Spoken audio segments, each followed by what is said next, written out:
Hey guys, so I'm filming again.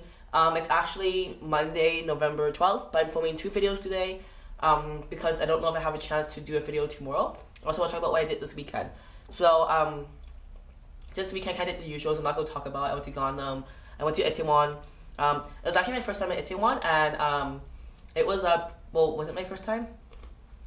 Yeah, I guess it was my first official time. I started my night there. It was really fun. It's a really cool area. There's a lot of foreigners there, and it was actually, even though I'm a foreigner myself, it was actually really weird to go there because it was like 90% foreigners, so I wasn't used to hearing so much English. But it was a really fun environment. A lot of clubs were free, a lot of bars were free, a very like chill environment. It really reminded me of being in a frat house back home, but with like 10 times the amount of testosterone, because there were a lot of like U.S. Army guys. But I mean, it was still like kind of a cool night.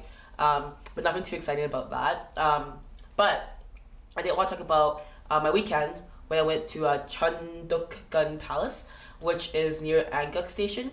And it was a really cool palace because it was the first one I went to where I actually participated in a walking tour. And this palace is really famous because, or it's really important because it was the central area of the Joseon dynasty, I think. So I did a walking tour of the palace. I'll also post photos in my blog down here as well. And sorry. And this palace is really cool because at first I had a walking tour, so I know what I was looking at, and it also had a secret garden.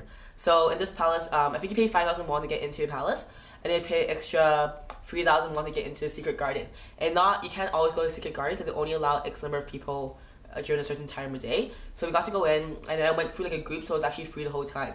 And even though I'm kind of hypocritical because I keep saying that I'm kind of sick of people talking about autumn in Korea because I'm from Vancouver, so we get autumn as well. So here in Korea, they really they have a lot of pride about the autumn colors because it is gorgeous, it is beautiful. I'll post photos and you'll see how it's gorgeous. But like everyone says it so often, every time I go somewhere, they're like, oh, like the fall leaves are beautiful, it's changing. I'm like, yes, and like it's been changing for like a month now, and it's still changing, and I'm kind of like, okay, I get it, like I've seen enough leaves. But when I went to his palace, Changdeokgung Palace, it was really gorgeous. So I'll post some photos. The tour was about 3 hours. It was a bit long, to be honest, but there was a lot of cool stuff we saw. We saw like the concubines' quarters, the king's quarters. This palace also had this building where it was the king's office. So in Seoul, or in Korea, I guess, the prime minister or president, they lived in the equivalent of a White House of the USA, but it's called a Blue House. So at this palace, the king's office was actually, the roof was actually colored blue as well instead of like the normal like temple or roof color. So that was kind of cool. I would definitely say this palace is really cool to check out. I don't think it's as famous as the other one, Gun Palace, but it was really cool thing to check out just because of the fall leaves. I know, hypocritical of me.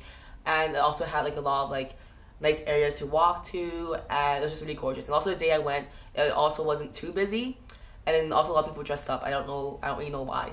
So yeah, that's my review about the palace. If you have a chance in Seoul, definitely visit this palace because I thought it was really cool. And I definitely recommend, if you can take a walking tour, definitely do it. So that's my review for this palace. Alright, bye.